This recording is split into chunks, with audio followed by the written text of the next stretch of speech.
live, guys. Welcome back to the IzzyVerse. My name is Izzy. I am going to be your host for today's show, which is going to be all about animated features from the 90s. I'm really excited to talk about this.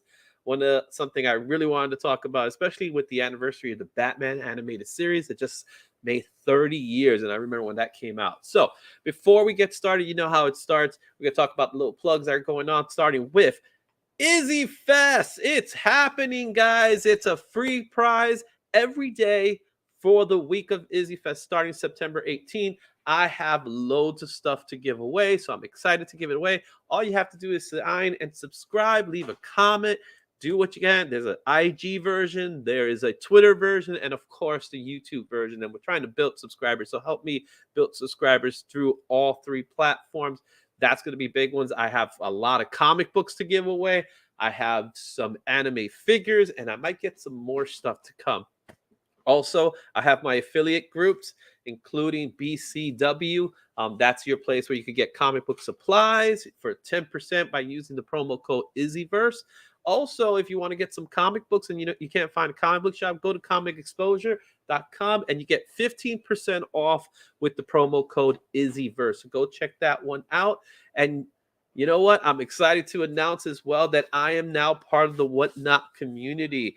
And if you sign up, you will get a $10 credit towards your first purchase in the Whatnot community. Just use whatnot/invite/IzzyVerse, and that will give you that $10 credit, which you can use towards anything. They do giveaways as well at Whatnot, so you don't even have to spend a dime for it.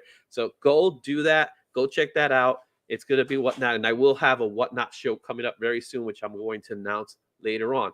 Speaking of places I'm going to be in Zapcon or this weekend. This Saturday, September 10th, I will be at Zapcon at Wayne, PAL. That's the Police Athletic League, Wayne, New Jersey. I'm so pumped up for Zapcon. I can't wait to go see you guys, my Jersey folks, which I haven't been since PoochieCon. So go out there.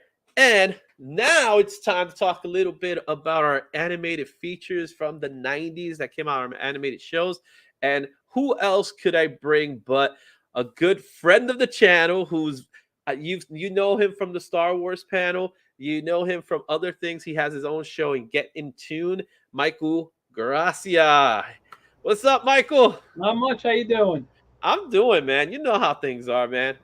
Yeah. I immediately thought of you when I said animated because of, cartoons. Why not, right? Thank you. I appreciate it. So talk to me about the 90s to you. What was the 90s like for you in the animated world before we even start talking about the shows? Well, I'll tell you. 90s was my teens and 20s. Okay. I started high school in 1990. So that's, what was I, 14, 15 at the time, whatever. And all the cartoons started blowing up. It was different from the 80s. The 80s was all about selling toys. The 90s, there was a whole new era of cartoons coming in. And I was studying animation both privately and learning animation and then going to school for it in college. So all the cartoons, I embraced the 90s culture. I mean, not only was it like educational for me as an animator, but it was just inspiring as someone learning animation, seeing all the new stuff, and everything was so experimental too. It was a good experimental piece, and things just changed. Things just really changed in the 90s. Yeah, you and I, we're about the same age. We're very closely in the same age. And to me, the 90s was a golden era of TV animation in general. Yes, there was animation prior, and there was some really good cartoons in the 80s, but nothing could top the animated shows from the 90s. I don't care how you look at it, because the 80s cartoons, as you said it, they were geared more towards the toys, and then it was about story. For example, Transformers, right?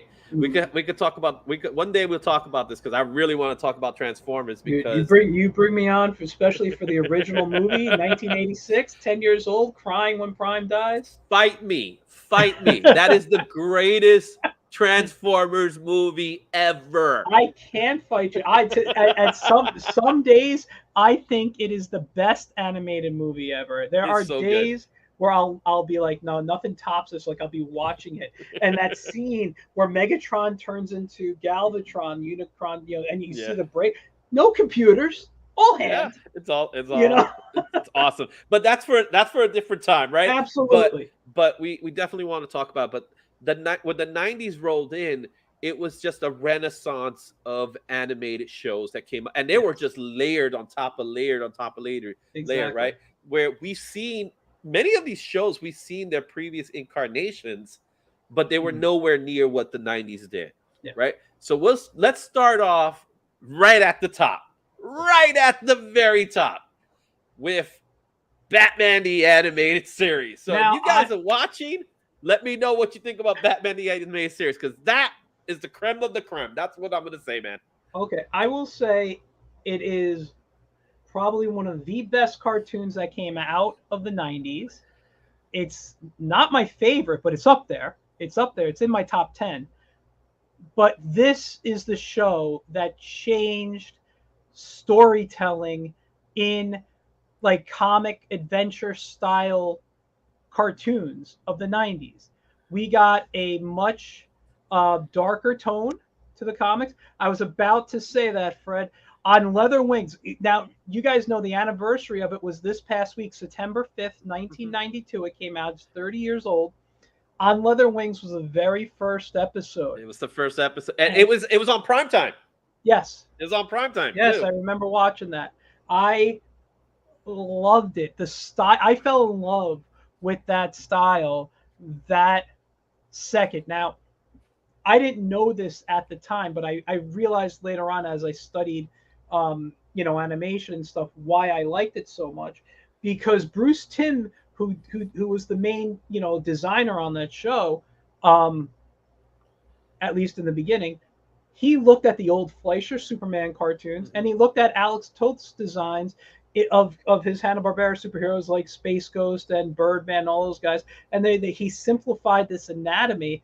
And I'm a big fan of the Fleischer Superman. I'm a big fan of Alex Toth, Mhm. and I'm like, this just was like perfect. This was like the perfect interpretation of that work, you know? Yeah, and it was the first time we got an animated series that took the source material serious. Yes. It took this, there was a previous version of the Batman cartoon that was getting there but wasn't there yet.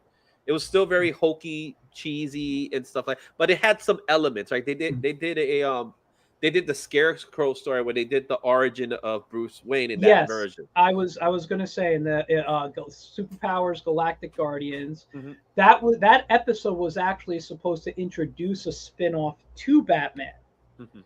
but whatever they were working on did not get accepted, Mhm. and that's when they said to Paul Dini and Bruce Timm, "Hey, you guys want to work on Batman?" And they're like, "Hell yeah!" You Yeah. know? And the thing is, before that, all DC cartoons will go towards either ABC or they'll be in like CBS, but we have this new television channel, broadcast channel called Fox. And Yeah. Fox said, "We're gonna do something, we want to do something a little different with Batman."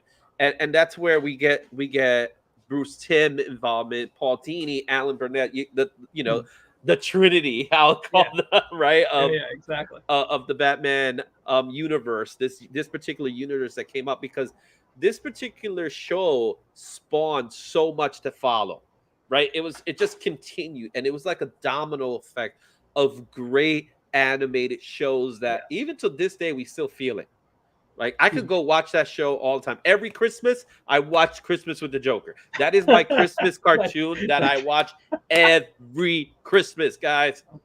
Every it's a good Christmas. one. I'm a bit more of the Peanuts Christmas. I watch that too, but on Christmas Day, Yeah, we have to watch Christmas with the Joke. And this is not a choice by me. This is the entire family saying we got to see it, Dad.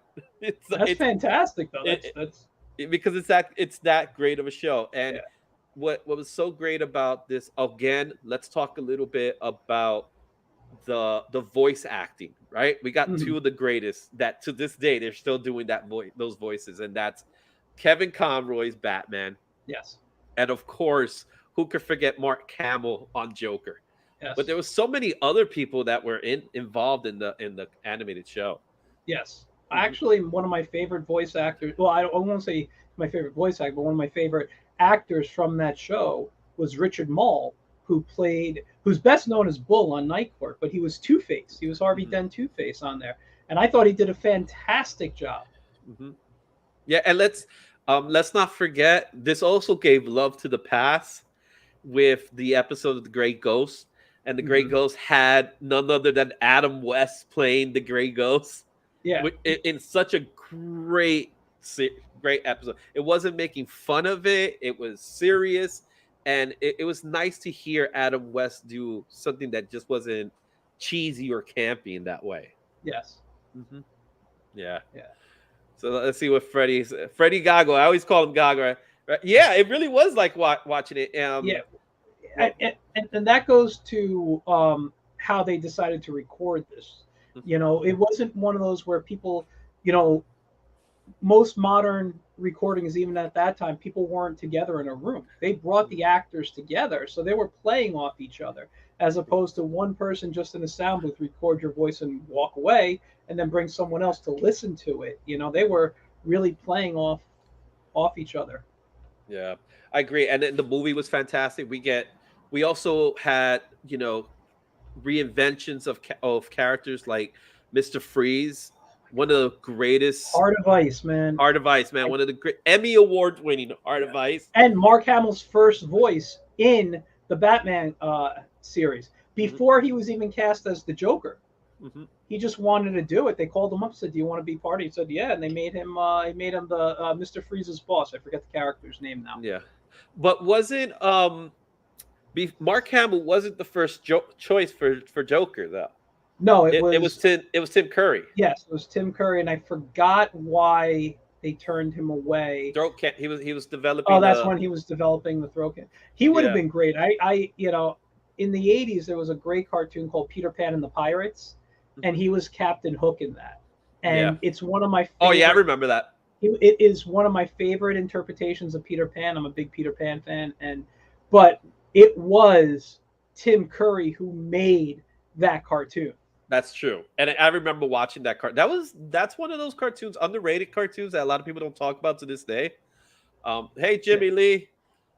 So again, as I mentioned, Batman did spawn, and we'll talk a little bit more about Spawn later, but it did spawn to mostly what we know as the Tim universe of animated cartoons, Mm, right? So what followed Batman was Superman, a new version of Batman as well, which we can't deny. It's not here, but there was another version of Batman, which was a continuation of the animated series, was a New Adventures of Batman and Robin, which gave us it gave us Tim Drake into yeah. it, which I thought was fantastic And gave because us one of the best episodes ever. And I'm blanking on the name, but it's the episode where they think Batgirl died. Mhm. Do you remember that episode? I don't remember the name of Um, the episode. I don't I remember the know name which of the. episode you're talking about. Yeah, The one, she's knocked off the building and she lands in front of her father, and yeah, she's like, "Daddy," he's like, "Barbara," and then he just figures out everything and he starts yeah, hunting Bruce and yeah. and them. Well, the one that stood out from that run for me was the one that they paid homage to the different versions of Batman, That was good. which included the Dark Knight Returns version. Yes. That was Yeah. a really cool one. All right, so I see another good friend of the channel. Revolution with Batman the anime was yeah, exactly. One of the things that I will say about the Batman animated series that was very different is that they painted over black Yes. as opposed to white. So they were very inventive in their styles. Yeah. You know. And they did that with and we'll talk about it, but Gargoyles Mhm. copied the same method. Yeah. Superman was another great one. I personally liked Superman when Superman met Lobo and we got the Lobo episode because Mm. I have a soft spot for Lobo. I love me some Lobo. I love me some main man. Um, I know he's Aquaman, but Jason Momoa would have been a perfect Lobo to me. Oh yeah, I agree Yeah. with that. And then you have Batman Beyond, which was also phenomenal. I Mm. love Batman Beyond. I love the fact that it didn't just reinvent the villains. It didn't say, Yeah. okay, let's say what's this version of the Joker, or what's this version of Two Face, or what's the. They decided to create their own villains for this, and Yeah. sometimes we would get older villains like Mr. Freeze is now just a head. Spoiler, he's just a head. But there was one great episode of Batman Beyond. I don't remember the title of it, but it was an episode where Bruce was being hypnotized by somebody. Ra's al Ghul. Was it Ra's al Ghul? I think so. No, I don't think it was. I think I know what you're. I think I know what you're talking. But at the end of the episode, he figured out that he was in a dream. And when Terry McGinnis asked him, "How did you know?" He said, "Because I don't refer to myself as Bruce." And that was the episode. I know. You know what I'm talking about. I remember right? the line. I remember that line now. Mm-hmm. But I don't remember the episode. I'd have to go back and watch it. Yeah. But what I'll say about these two shows, first of all, I think Superman the Animated Series may be a little bit more important than Batman the Animated Series in defining what you call the Timverse and what most people later refer to as the DC Animated Universe or DCAU, was that when Superman came out, when they were having trouble developing the show, and what really sold them was looking at the stories of Jack Kirby and seeing how that. So all the technology that you see in Superman is based on Kirby, the New Gods, all that stuff, right? Yeah. So later on, as you look at the shows that followed into Batman Beyond, Justice League Unlimited, all that stuff, that's all influenced, and that style came from Kirby, which is what Superman introduced. Now, Batman changed the way we told stories, but Superman in looks helped define that universe in style. Now with Batman Beyond, I think that was created really to introduce kids to Batman, so they had their own version of Batman. Like we grew up on the one we know. This was created to introduce kids to that. I think it did a great job giving them a new Batman, but what was interesting was, even though kids loved it, people like us were watching it because we just loved Batman, and they did such a good job in world building this show and connecting it to what we loved, whether it was Batman the Animated Series, the New Adventures of Batman and Robin. It just took it to a whole nother level. Yeah. And it continued in throughout the series. I mean, I know we're staying in the 90s right now, but if you go into the 2000s to the Justice League Unlimited episode Epilogue, which I remember the season finale, and it goes back into that and talking about Terry McGinnis and Batman, I was like, all that started back in the 90s. Bruce Timm is who isn't a Jack Kirby mark? I'm just saying. Well, who is it? in the episode, well, they actually turned one of Kirby's characters into Kirby himself. That was the episode with Darkseid. Yeah, well, the Darkseid. Yeah, well, he was in it a few episodes to build up an interest in the character, and then they kill him off. And when you go pan through everything, you're actually seeing Marvel characters he created, like the Fantastic Four shows up. Stan Lee's in there, Bruce Timm's in there, Paul Dean, like everybody. Like the whole people attending the funeral is Kirby creations. And that was right when Kirby passed away. So this was definitely during the time they made this episode in honor of Jack Kirby, and they even put it right. Before we move on to our next animated series, one thing I want to throw in Batman Beyond in particular has to be the movie, The Return of the Joker. Return of the Joker, okay. Which came out in the 2000s, but I will be remiss if I don't mention it. If Transformers the movie is one of my favorite movies, Batman Beyond is absolutely one of my favorite Batman animated movies. Batman movies in general. I put it on top of some of the Batman live action movies. That's how much I love that movie. And the reason why I love that movie, it kept me in suspense throughout the whole time, even though I knew where it was going. So it was kind of predictable. Yeah. However, what it did was it gave us a connecting thread from Batman the Animated Series to Batman Beyond, and how did we get to this point? So they have the whole scenery of what happened to Joker, what did he do, what changed Batman. Yeah. And that scene alone, which they changed for the cartoon because it was a little too violent It was when it was creepy too. yeah, it was creepy and it was violent because there was Yeah. some scenes that they actually changed. Yeah.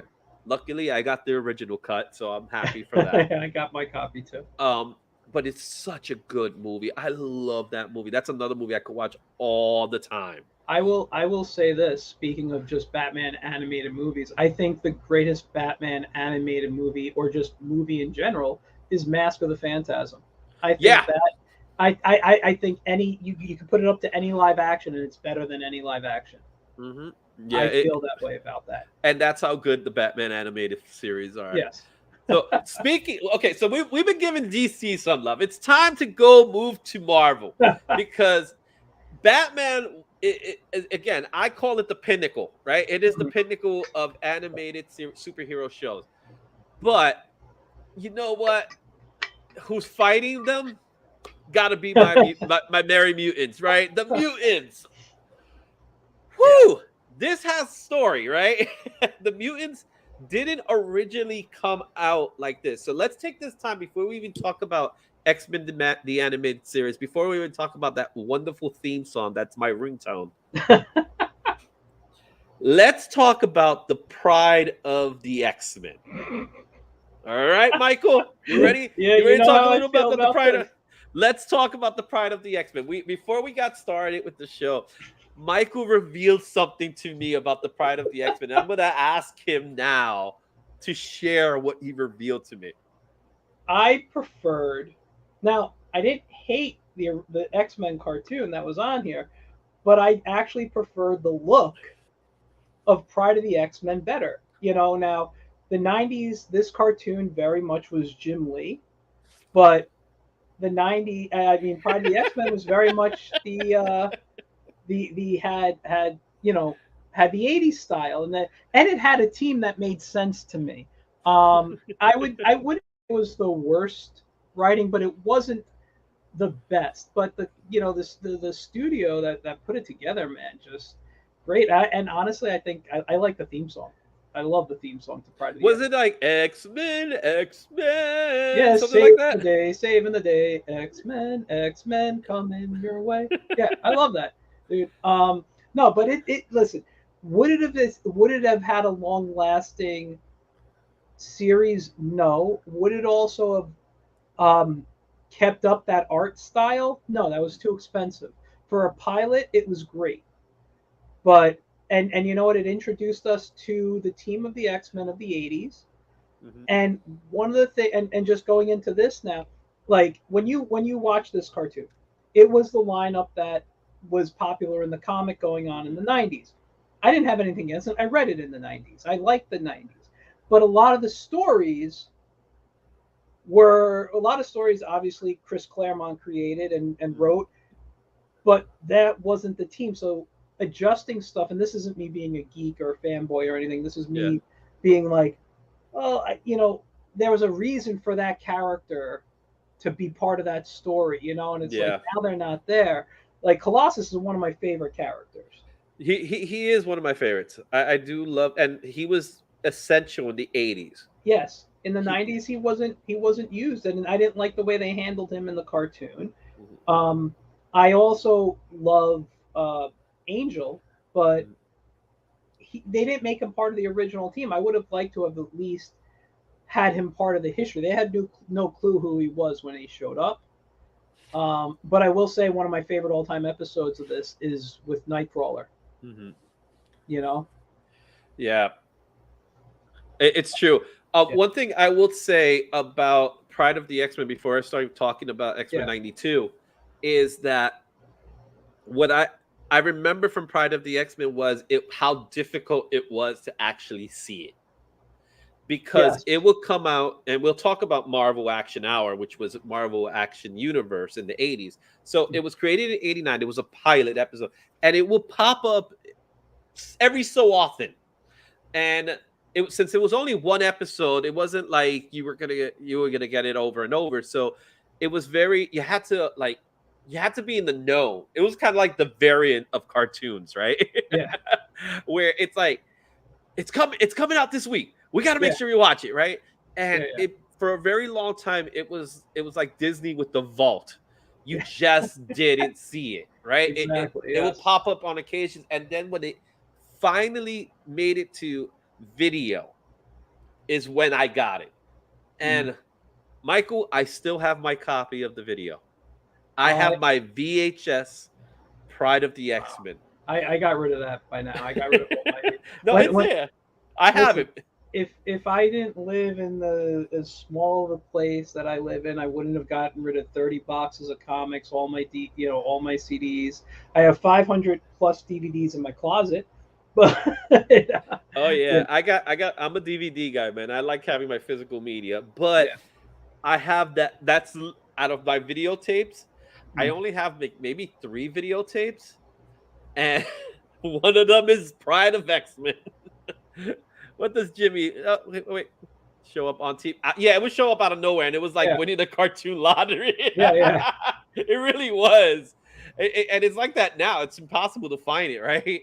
So, yeah, exactly. So now let's go into Pride of the X-Men. What was great? It had that traditional Stan Lee narration that was a big Mm. thing in the '80s with Spider-Man and the Incredible Hulk series. And but when X-Men came out, Fox also was responsible for bringing out this version of the X-Men. And yes, as we talked about earlier, this version of the X-Men was ripped out of the Jim Lee pages. It introduced us to the world, to Gambit. It introduced us to Rogue, Jubilee, right? Where Pride of the X-Men had their teenage girl, which was Kitty Pryde. Mm.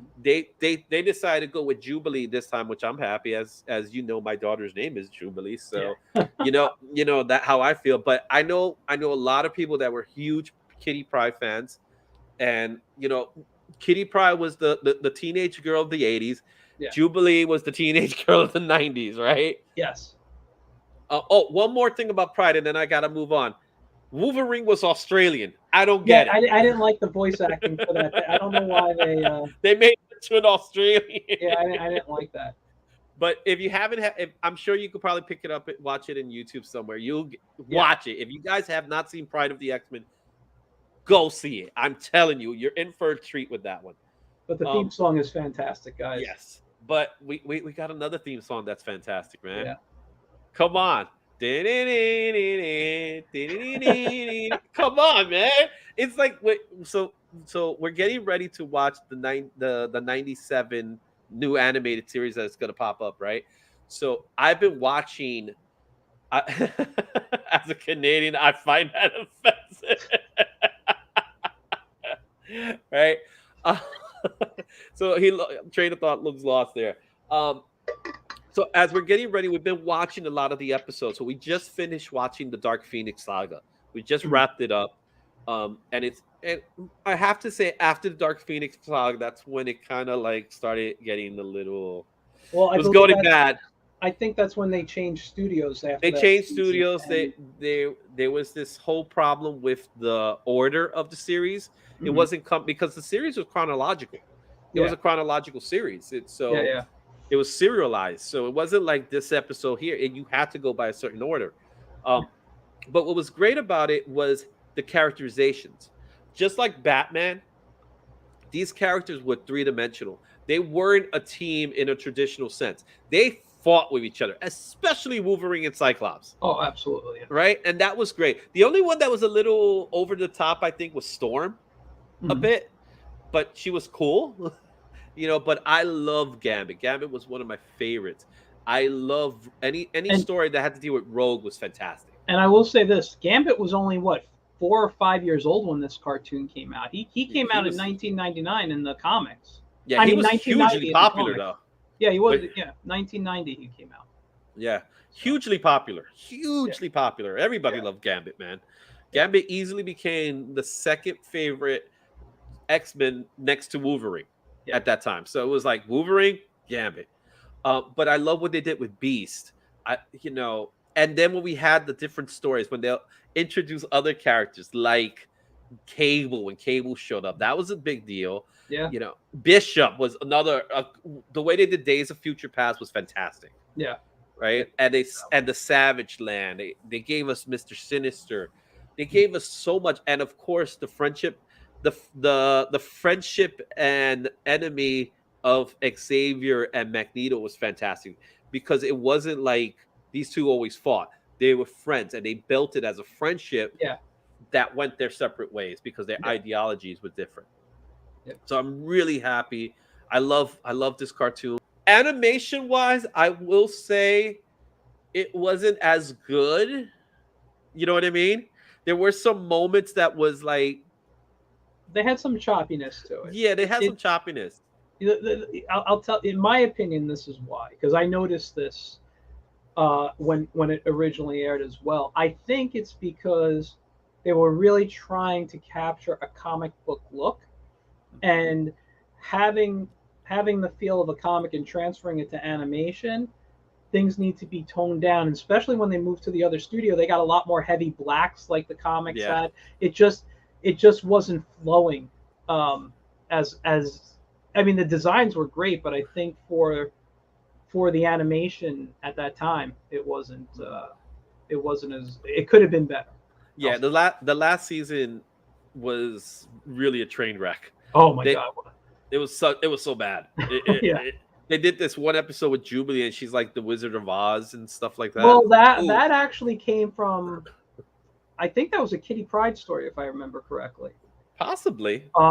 It was in '80s. It was in the '80s where I believe it was Kitty was waiting, just like in there, she was waiting to be rescued Mhm. or something with some kids, and she was just telling stories to the Yeah. kids to keep them company. Mhm. Yeah, and Yeah. calm. But it's good to know that people still love the X-Men to the point that we're getting them back. I've seen some stills. I don't know if you got to see some of the stills that are Yeah. coming back, and mostly all the actors are coming back. Hmm. The only ones that are not coming back are the voice of Cyclops. Unfortunately, he passed away, Yeah. so obviously he's not coming back. And they changed the voice of Jubilee, so I'm interested to see what the voice of Jubilee is going to sound Well, they like. needed a younger sounding They character. wanted a younger sounding person, and they also wanted someone with Asian background. Oh, really? Okay. I, I honestly don't understand the purpose behind it because it is a voice actor. Hmm. It's a voice actor. Yeah. She's not gonna. What does an Asian person supposed to sound like? I don't get that. You know what I'm Um, saying? But she's an American girl, so exactly. all right. But it is coming back. It's slated to return sometime next year. Yeah. So we still got about a year left. I have my reservations about the show, and I will tell you that, and I'll tell you why. Go ahead. Just because you're getting the voice acting back does not mean you're getting good story back. You know, um, like they recently redid the Animaniacs. Mhm. They got like the original voice cast back. That's great, but they didn't have the original writers back. That magic that the writers had. Um, you know, Jimmy Lee, I'm Asian. I don't have exactly. yeah, but that's the thing. Like they and the show. I've only seen 2 episodes of the new Animaniacs, and I thought it was terrible because the humor it just wasn't there. They didn't know how to write for those characters. They It was just got also right. toned down. Yeah, It was toned down, and again, this is not about Animaniacs, but so yeah, we'll make this brief. But I saw the Animaniacs. I enjoyed it for what it was. What I found alarming was all the characters were gone that were created because they could have come across offensive. yeah. Certain characters couldn't be there anymore. So they kept it to just the Animaniacs and the Pinky and the Brain, and it was like, but where are all these other characters that Yeah, was a huge part of what made the Animaniacs, fun? Same thing with exactly. Tiny Toons. I love Tiny Toons. It was one of my favorites. Um, Yeah. all right, we're staying with Marvel, guys. The other Marvel show that came out at that time was another relaunch Mhm. of Spider-Man. But what made this one very much different from our previous versions of Spider-Man, because we already had multiple versions Oh my of god, yeah. Spider-Man, right? We had the It's probably the 63, and then we have Spidey, and then it's Spider-Man and his amazing friends. Yeah. This one, I have to say, was the truest to the comic book come to life. Mm-hmm. It kept the story that was built by Stan Lee and Ditko, and then continued moving. Really, I think more so the Romita run than even the Ditko run. Well, I will say this. One of the things I liked about the show is some of the designs, because in the 90s, McFarlane changed the way Spider-Man looked, all this stuff. They really went back to the Romita style in a lot of the designs, especially in Mary Jane. Yeah. Mary Jane was changed. She was a lot like more curvy and stuff in the comic when McFarlane changed her. But when you look at her in this, she really looks like she came out of the Romita run, Mhm. and I like that. But a lot of the designs I felt were classic and not going to the '90s comic. They were just staying true to the characters. Yeah, and you would have figured at that time, especially with X-Men looking like Jim Lee's X-Men, they could have made the decision of making Spider-Man look like McFarlane's Spider-Man, because Yeah. McFarlane's Spider-Man is very different compared to everyone else's Spider-Man. Yes. And I personally love McFarlane's Spider-Man, but there's something about this particular version of Spider-Man that I absolutely love and adore. Um, I don't need the eyes to be so huge, which was a Mhm. McFarlane thing. I Yeah. don't need I don't need Spider-Man to look like he's 7 foot tall, which was another thing McFarlane made him look like. Yeah. But again, McFarlane was amazing in his style. And Yeah. I could understand why that didn't translate into animation. But I was very happy to see this one because we had a story thread really that went to the very end, right? It went to the very last episode. Mhm. Well, everything was, if I remember the title credits, they were always like chapter 1, chapter 2. It was done very much like a comic book. You'd have like 8 episodes, and that closed up a storyline, but left a new one Mhm. starting. And then you'd have another like 8 episodes or 4 or whatever. I remember they did the Secret Wars on here, Yeah, they did it. and I thought that was great. And they brought in, um, and I know we're going to chat about them, but they brought in like Fantastic Four, Iron Man. They brought in X-Men characters.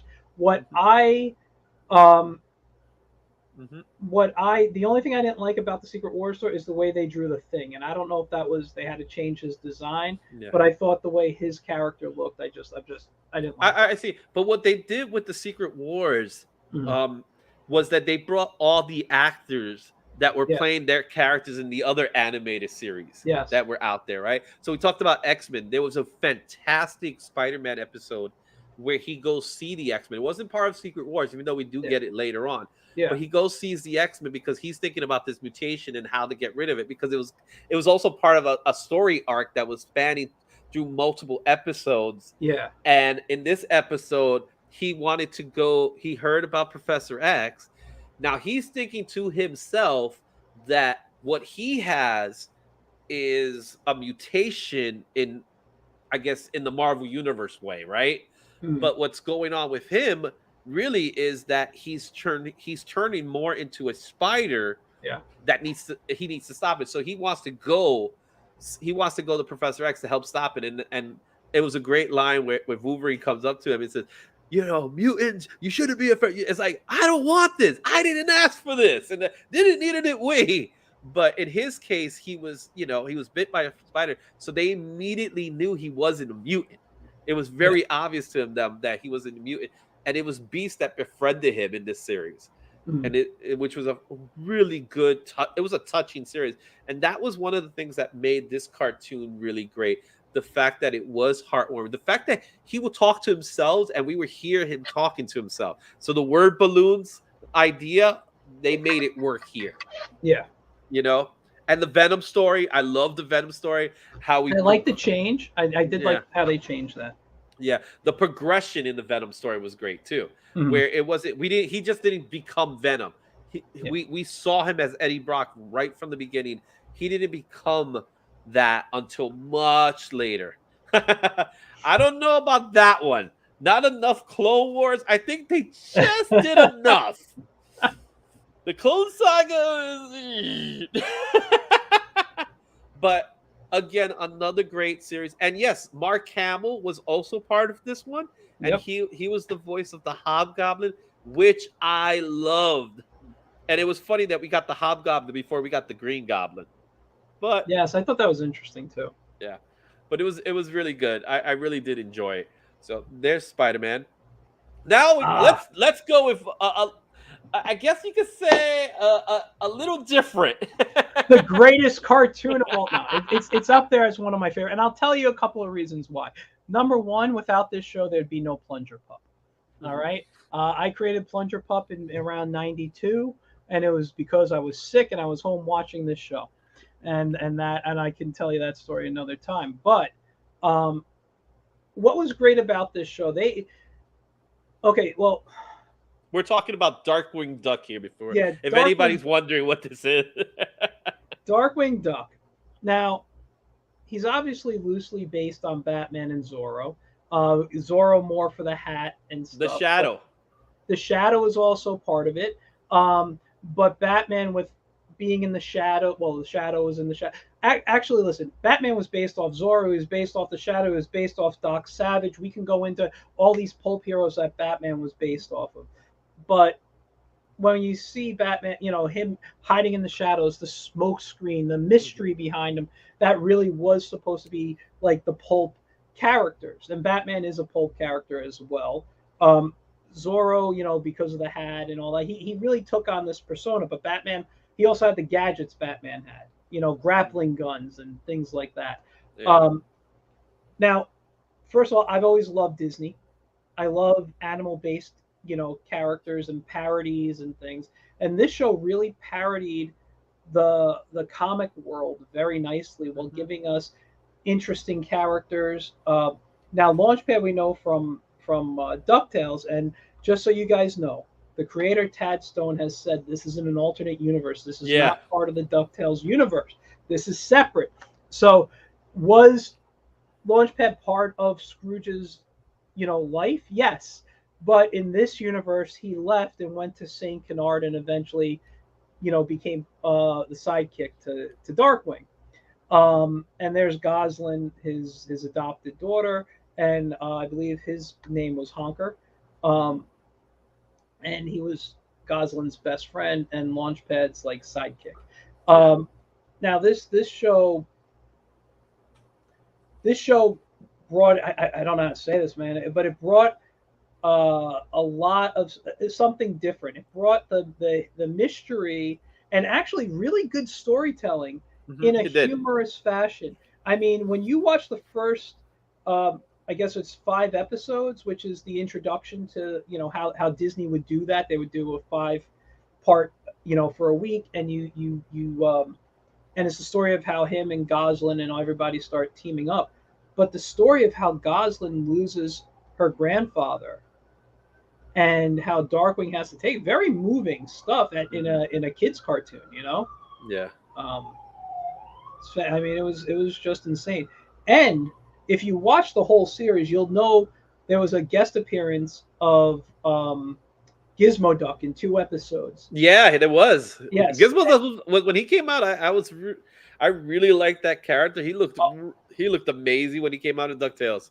yes, I will, and just so you guys know, if you're curious why it looks like he has an R on his chest than a G, it's because he was originally known as Robo-Duck, and they Mhm. changed the name to Gizmo Duck. Um, but that those 2 episodes was supposed to introduce a spin-off. It was going to be called the Justice Ducks, and it was a 2-part episode called the Justice Ducks, Hmm. and all these other characters and heroes came in, and it was supposed to be like a humorous Justice League, but that never Yeah. happened, unfortunately. Yeah, because it was towards the end of Yeah, Disney. What was called the Disney Hour, the Disney Afternoon. Disney Afternoon. Yep. That's right. I remember. And part of the Disney Afternoon, because first of all, there is an episode of Darkwing Duck that was it Darkwing Duck or was it Ducktales? Now I'm thinking it was Ducktales where Launchpad did this James Bond story. Well, actually, that was yeah his that was I believe in That was Ducktales, Ducktales, right? but that was supposed to be the spinoff. That was Mhm. originally Yeah, that's what I was gonna that was say. originally supposed to be the spin-off series. because he had a different name. It was supposed to be a Launchpad show, and It then was they came Double up O Duck. Double O Duck. And I Yeah. remember that the hair was a machine gun. Yes. By the way, I don't know if you know this, but you're frozen on the screen. Oh, Um, great. Fun yeah. stuff. Give me a second. I'll fix that in a heartbeat because I know exactly what's going on here. That's my camera. So let's take me off for a second. All Thanks right. for catching that. I would. Oh, you're welcome. Oh, I'm the star now. Let's talk and continue. So, yeah, Darkwing Duck. You know, he was the original Disney afternoon that started in the '80s was the original lineup was Gummy Bears, DuckTales, Chippendales Rescue Ranger, and Tailspin. All right. Um, when Gummy Bears eventually left, and they brought in Darkwing Duck. Then eventually things changed around, and you saw Goof Troop. Eventually there was also the Quack. Was it Quack Attack? I think, or something. It was the Huey, Dewey, and Louie as adults, or not, or as teens or whatever. Um, but there was a show that came on as Disney Afternoon as well, and I'm trying to remember what was taken away for it, but that was Gargoyles. And we're going to talk about Gargoyles in a moment. Well, I guess we can start now. Yeah. So unfortunately, I had to change cameras because apparently my camera did not want to work. I Okay. actually, it's funny because I just ordered a new one. So next week we'll have a better screen. We have a better Okay, camera. that's All fine. right. Yeah. Which so Freddie's asking, Freddie guy, would you count Chippendale as superheroes? You know what? I will say yes to that as because I think adventurers. Well, here's my thing. Adventurers, I think are go back to the pulp idea of Yeah. of, of stories, and Chippendales Rescue Rangers was definitely an adventure story. Tailspin, definitely there are pulps. I mean, it's taken place like in the 30s. Like the era is supposed to be like the 30s or 40s when Tailspin. To me, Tailspin's another type of superhero show, and honestly, it might be, I think, the greatest Disney afternoon show that's out there. I know everyone will say Really? DuckTales, but Wow. I think Tailspin might be the greatest one that came out of. That's controversy. And dude, I love the Gummy Bears. Gummy Bears. The Gummy Bears was originally a Saturday morning cartoon that Yeah, became part of the Disney yes, afternoon. but when the Disney afternoon started, it was the first in the lineup. It It was was the first of the line because it was the oldest of the yeah, bunch. Gummy Bears, then DuckTales, and And then Chippendales. there's this one, the Gargoyles, Stone which by day, warriors by night, I'm betrayed by the humans they were sworn to protect. okay. Sorry, I have to confess. I have to confess. yes. And people who are watching, I'm sorry. I did not watch Gargoyles. Well, then I'll learn you something. Okay. Okay, man. But again, I hear nothing but good stuff about Gargoyles. But for me, Gargoyles was Disney's attempt to get the male audience because a lot of Disney was more geared towards the girls at the time, which was the princesses and things like that. You see, I got someone Well, here's blasphemy. I'm sorry, Freddie. I'm okay, sorry. There was other things going on that I was watching. yeah. That's why I didn't watch Well, Gargoyles. let me say this. I'm gonna disagree with you about like when Disney's movies were really princess driven and definitely aimed more at girls and family. Yeah. Um, I think the Disney afternoon was for everyone because I would literally go to school and people would talk about episodes in the 80s and even in the 90s. We'd be sitting at the lunch table talking about stuff. And I'll admit, like DuckTales was very was for everyone. But what Unless I you're was Don Rosa, then it's not. But but what I mean was that this was a clear attempt to get the comic book community. yes, That's yes. probably a better way of putting They it. were competing with Batman the animated series. That's really what they were doing here. Was saying we can do something dark, like we said, they painted their backgrounds on black, just like Batman did. But what was Yeah. great about this? Look at that. Let me tell you why this show was good. Number one, it had a great. Well, first of all, voice acting was great. All right, the animation was top notch.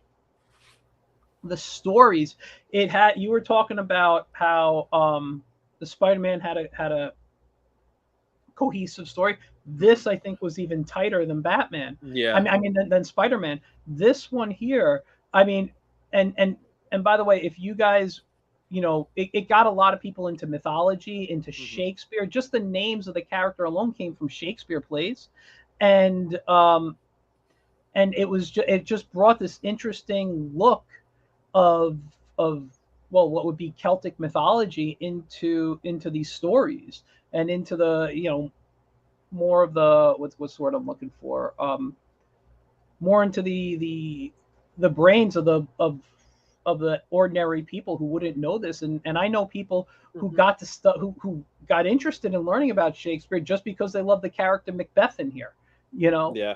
um and I think it was a very interesting story. It almost had a Beauty and the Beast type of Hmm. storyline between Eliza, what was her name, Elisa and Goliath. Um, which, by the way, I know you said we'll be talking about Spawn. The voice actor for Spawn and Goliath are the same. Yeah. Um, I'm blanking on his name right now, I know you're but talking about, but yeah, he's like he's one of those voices that you yeah, immediately you know. recognize. Yes, I see one of the comments there. Masterpiece Art School says Gargoyles was not created by Bruce Timm. It wasn't, but it was definitely inspired. Inspired.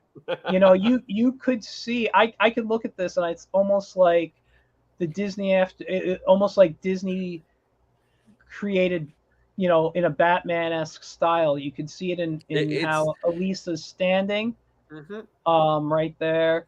They just It's a mashup. It's a yeah. mashup of the two. Yeah, they really, they just added a bit more curves, I think, to their design. But Goliath's chest is Batman's chest. I Mhm. mean, not a lot of detail, not a lot of It was not a lot of muscle. Yeah, watered down. it was definitely watered down, Yeah, but it had that Disney aesthetics, right? yeah, It was still a Disney cartoon, and I think that's part of the thing that again, this was Disney trying to get this audience that yeah. they just weren't grabbing. And And I will say that, I'm sorry to interrupt, yeah, go ahead.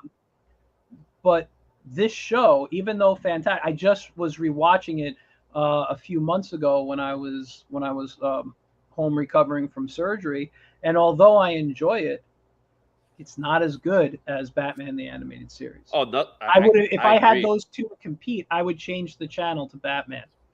Hmm. Batman was prime time. Yep, It debuted prime time, and yep, there was a time that it was a prime time show. yeah, It was on heavy rotation on prime time. All right. yeah. So let's move on to more of our comedic superheroes.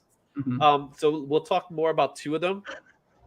All right. Yours Oh, is Freakazoid. Mine yeah. was the Tick. Now, Right. I'm going to say I thoroughly enjoyed both cartoons.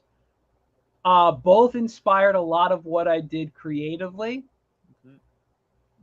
but Freakazoid, oh my God, the nonsensical humor in there, everything about that show was perfection.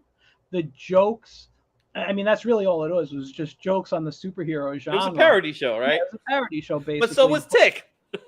Well, yeah, but the Tick started, it was a parody comic too, and stuff. But Freakazoid wasn't supposed to be a parody show. It was supposed to be a little bit more.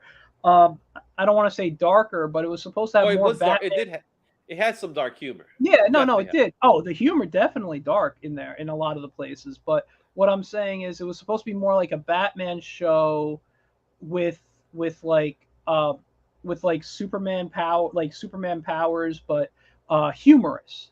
Mhm. So it's supposed to take like Batman the Animated Series type of story with Superman's power, but full of humor, you know. Yeah. And then it became this. Now, Tom Ruger, who created the show, also, just so you guys know, created Animaniacs. He worked on Tiny Toons, but did not create Tiny Toons, although people get that confused. Um, he uh, he he really knew what he was doing, um, with this. And um, like, one of the things, I took some notes, but one of the things I will say, the best part probably about this show, I'm not even looking at my notes because I'd have to scroll down on this. Ed Asner. Ed Asner was in this show, Yes, he and he was. played Cosgrove, the police officer who like was the laziest son of a bitch on the planet, and he hardly moved, but he was Freakazoid's like companion. Like there'd be problems, and like, oh well, Freakazoid would go see him, and Freakazoid would be like, what's going on? And Cosgrove will tell him, and he's like, okay, I'll go do it. He goes, you want to get some donuts first? And he's like, okay, and they go, and then it cuts to them eating donuts, you know. But it was, but he was played so straight.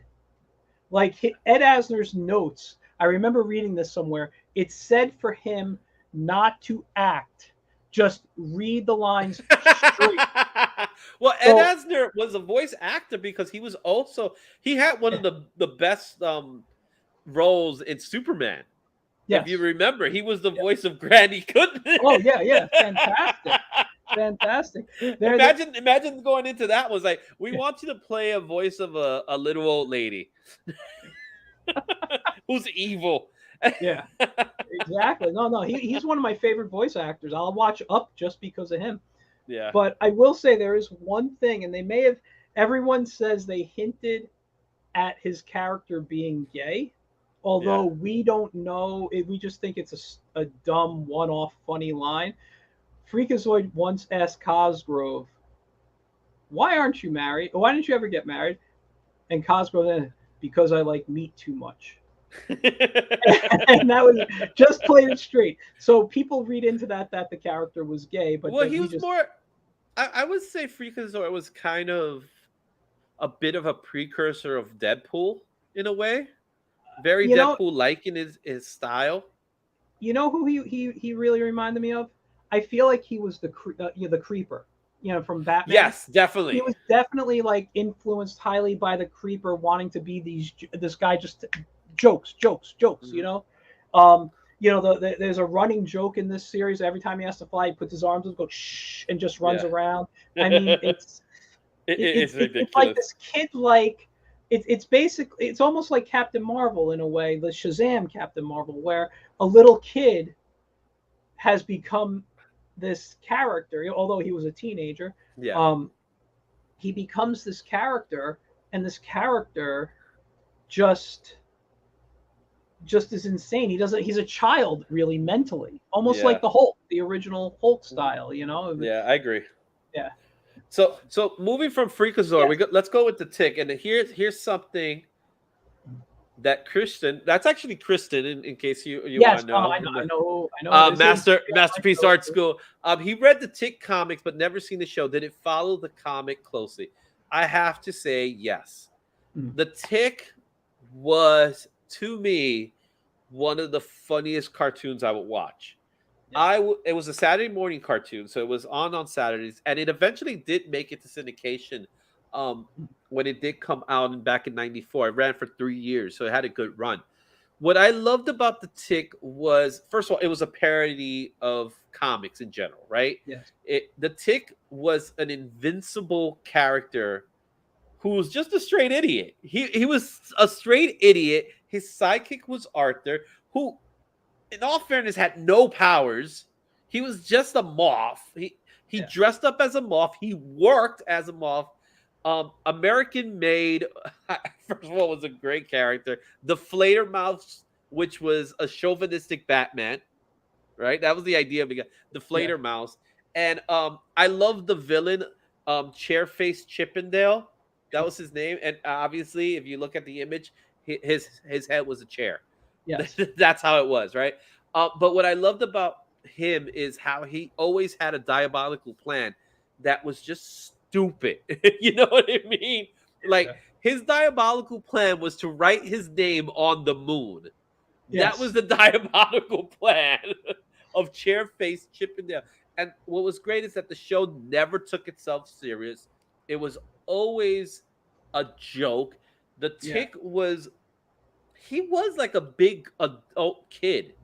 Unfortunately, the TV series, the live action series, and everything that followed didn't really match up to what the cartoon was. The artwork, I have to say, was solid. It was solid artwork. It was really good. It was better than what most of the stuff I was seeing on TV, where it didn't rely a lot on shadows because Mm. and it had a lot of primary colors, but it worked. It had a really good aesthetic to it. So, did you ever watch The Tick? Oh, me, I watch the Tick every Saturday. I love the Tick. It was I read the comic. Well, I didn't read the comic regularly, but I read the comic when I could. Um, I listen. I enjoy the Tick. They influenced some of the stuff I do with my plunger pup stuff that I was doing at the time. Um, you know, I I think I think the Tick and Freakazoid kind of balance each other out as shows. Mhm. I think it depends on the mood which you'd have to watch, but Yeah, I think Freakazoid went into more humor than the Tick. The Tick, even though the Tick um, was a humor cartoon, there was still story. You know, it there was was mostly still satire, though. It yeah, was no, satire. definitely, but there was still a story in there where at the end of the day they saved the day or something happened and the Tick still took credit for whatever and you know with Freakazoid just you had characters that they would just sidetrack off into a side story. It was almost like watching a video game sometimes where it's like you know we're going to do that, this is where we're going, but now whoops, we're going to sidetrack over here and we'll eventually get back, and if we didn't, oh well, that's Yeah. kind of how it was. Yeah, and I think with The Tick, it was really Arthur's story. Yeah, We were watching it from the point of view of Arthur. The Tick was it was his show, but he was really a supporting character to Arthur, and I love the way they did that. They made that work where it really was a show about Arthur more so than it was about the Tick. yeah. Uh, so those are our comedic cartoons. Now we're gonna go into a little something a little different where a lot of people were not as familiar with, but I have to say we have to talk about them because I think they have merit. Starting with the Marvel Action Hour. The Marvel Action Hour spawn. I use the word spawn a lot for this case, but it really does. It followed what was known as Marvel Action Universe, which really wasn't much Marvel at all because it had Dino Riders and RoboCop for kids, which didn't make It sense. was just made by Marvel Studios, and they published the comics as well. Exactly. So you had Dino Riders, and then you had reruns of Spider-Man as well as the Incredible reruns of the old Incredible Hulk. But one Yeah, thing that did come out of the Marvel Action Hour that happened in the 90s were two cartoons. The first one being the Fantastic Four, which for all intents and purposes, it didn't have great animation, but it had good storytelling dynamics between the characters. Specifically, Ben Grimm's thing was great. I loved Ben Grimm's thing, and it had story. It built upon the characters. Was it great? No, but it did introduce us to a lot of the Fantastic Four Rogues Gallery, yeah, which I was happy when I saw it. It was when I would see the Marvel Action Hour, it would be on like it would come out like early Sunday mornings, like at yep. 6 or 7 o'clock in the morning. So I had to get my VCR program so I could see it Did because the same thing. I wouldn't have to. I couldn't wake up, and then I'll be pissed off where it didn't record properly, or because of some time thing, I didn't get the full episode. I was mad, but Mm. it was our first glimpse of Silver Surfer, which was great. We got Galactus. Annihilus was one of those episodes, and of course, who doesn't love Doctor Doom? Yep. And the humans too. The humans were part of it. And, Scrolls, everything, Yeah. It, Submariner, they mhm. all made appearances. Yeah. This show, to me, although it's not exactly like the comic, this was a good adaptation of the comic Yes, we for will. a young audience to be introduced to the characters. I think for kids, it had a great theme song. I think for adults, it's an earworm that you just probably you Fantastic Four, yeah, something all like for that. four. Yeah, It listen, was hokey. It was very dude, hokey. I still sing it because it pops in my head. Like it is an earworm, but I kind of like it. I kind of like the goofiness of it. Um, but yeah, no, I thought this was a great interpretation. It because before this you had it in the 60s done by Hanna-Barbera, and then they redid it where they removed the Human Torch because they thought people were going to Oh, set themselves on fire, and put Herbie the robot in there. So this. it was nice to see Johnny Storm back. I like the updated look of him. I just thought it was fun. I just thought this was a Yeah, fun cartoon. it didn't take itself serious. Yeah. Did you ever see that one episode? Not in this version, but the old version of Fantastic Four of Magneto getting in the car and he stopped for gas to find out where the Baxter building Yeah, was. If you I haven't remember. seen it, go look that up. It's on YouTube. It's one of the funniest things. Um, so Fantastic Four was one of the shows. The other show was, really mainstream's first view of Iron Man, and Yeah. Iron Man was very focused on a mullet Iron Tony Stark. Remember, he had a mullet, and Well, his suit was in a briefcase. yeah, it wasn't supposed to be a mullet. It was supposed to him having long hair, but it was drawn like a It was mullet. drawn I like a know that. mullet. Um, Now, yeah, this Iron Man made a couple of appearances in like Spider-Man cartoons and Yeah, Spider-Man Amazing and it was the Friends. voice actor of this one. Yeah. And then obviously he did the '90s one, but this cartoon, obviously it changed the origin for the time. When you look at the original whatever time frame it was, I forget what war he was supposed to be in, but this one now they updated it that I believe Justin Hammer caused some like industrial espionage, and he was hurt in whatever it was, and that's how he became it. But I still think because the Mandarin was the main villain, Modoc was Well, side character. Mandarin's. Yeah, it was a Yeah, side character. Looking for the.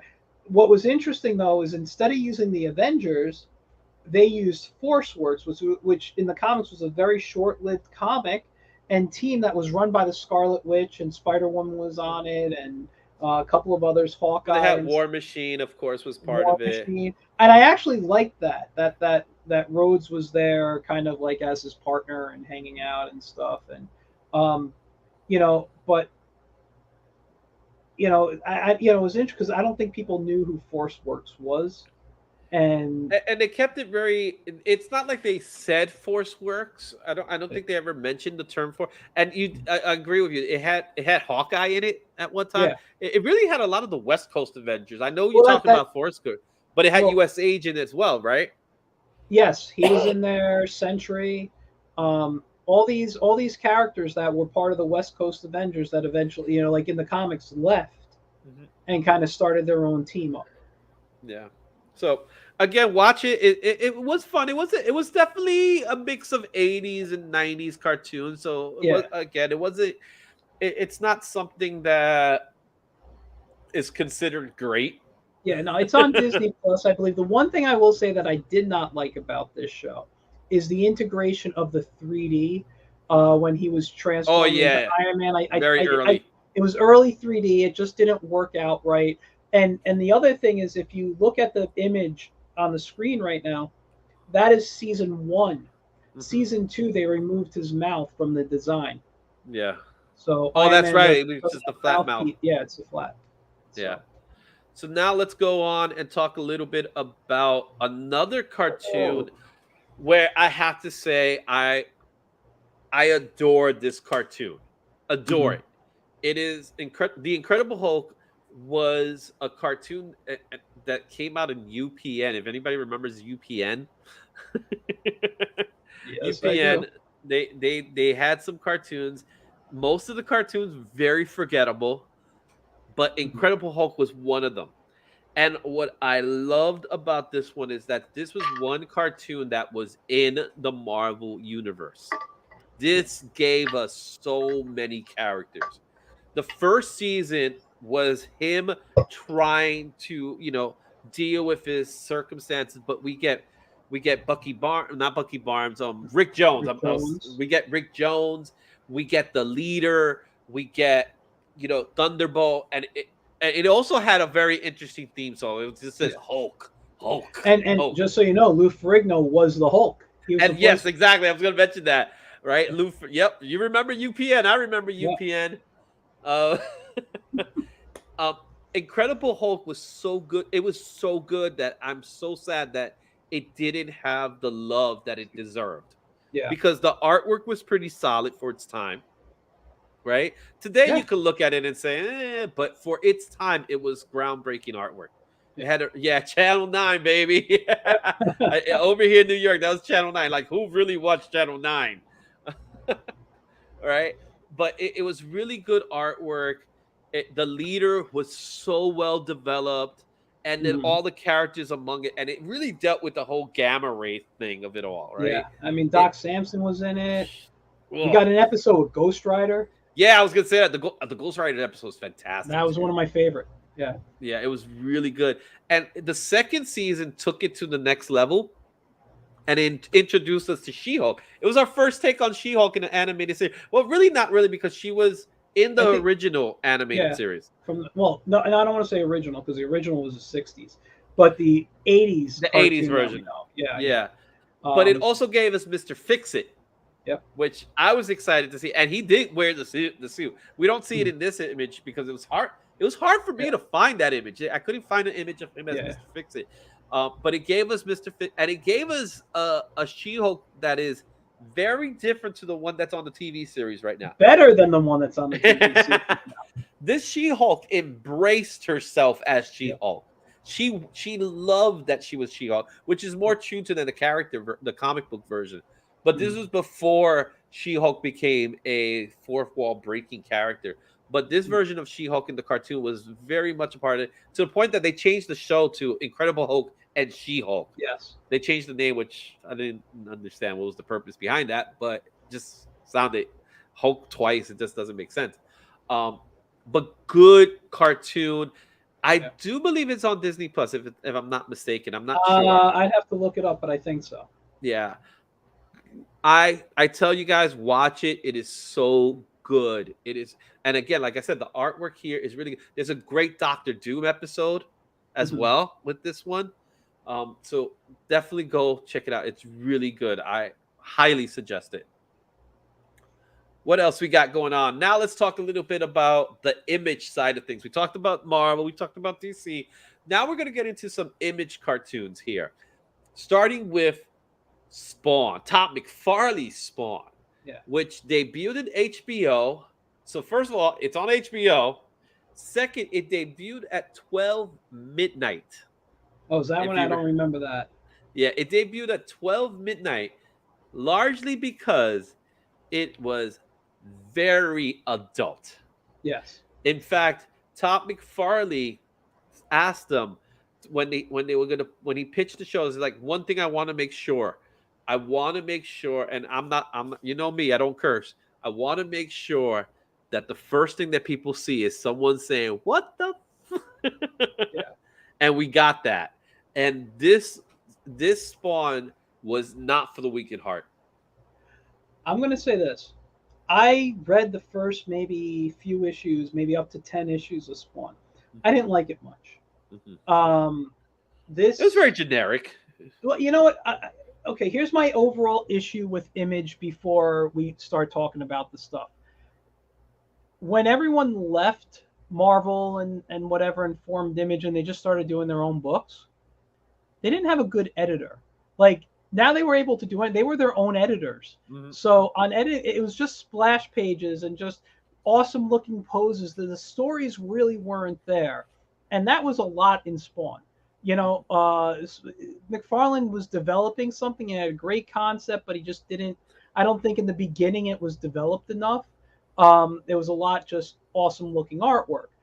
When this show came out, I said, I'm going to sit down and watch it. And I loved it so much more. I went back to try to read the comic and I'm like, I'll watch the show. I Yeah. didn't like the comic. And this Spawn cartoon was much better than the live action movie they did. Oh, but that was part of the reason why this Spawn cartoon didn't last as long as it could have. Yeah.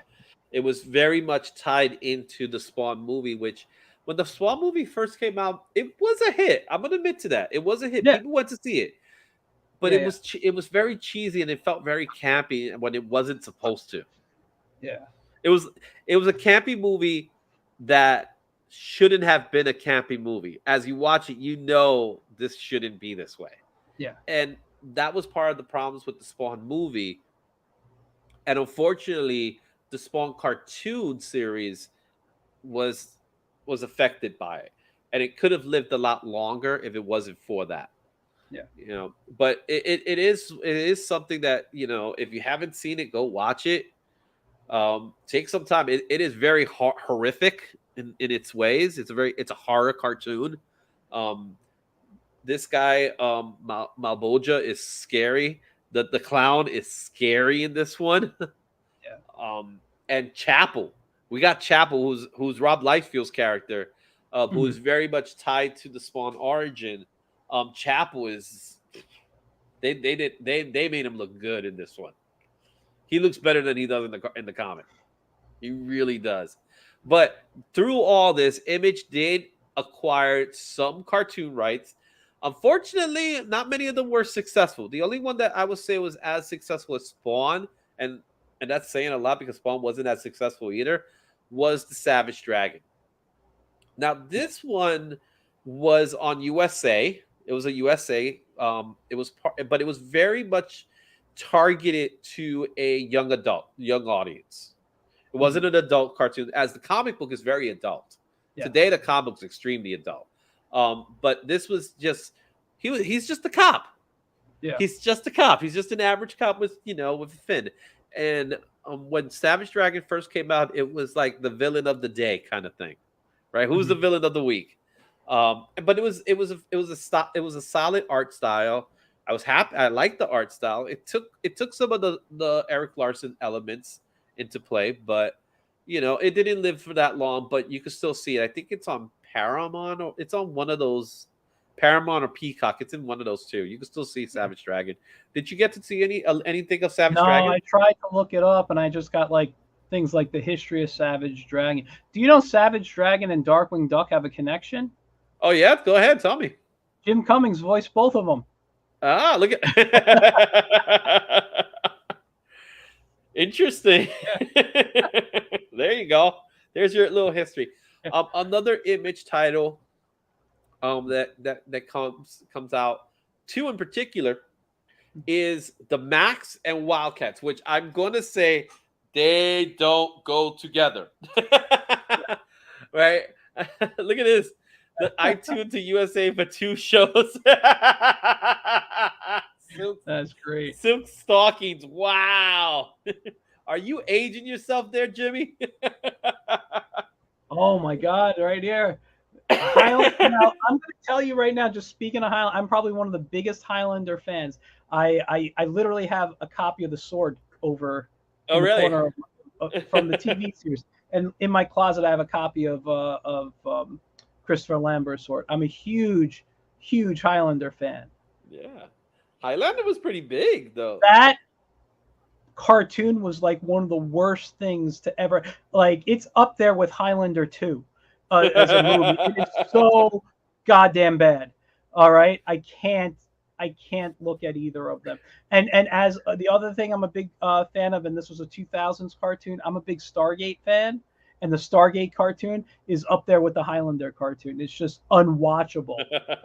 Well, what was definitely a really cool cartoon, which just like Masterpiece are, is comics to animation, right? You are absolutely right. The Yes. Max was an animated feature, but it took the same elements as the 60s cartoons of their time, right? The 60 Marvel It was very cartoons. much a motion comic before motion comics were a thing. Exactly. It was a Yeah. motion. It was mostly a motion comic.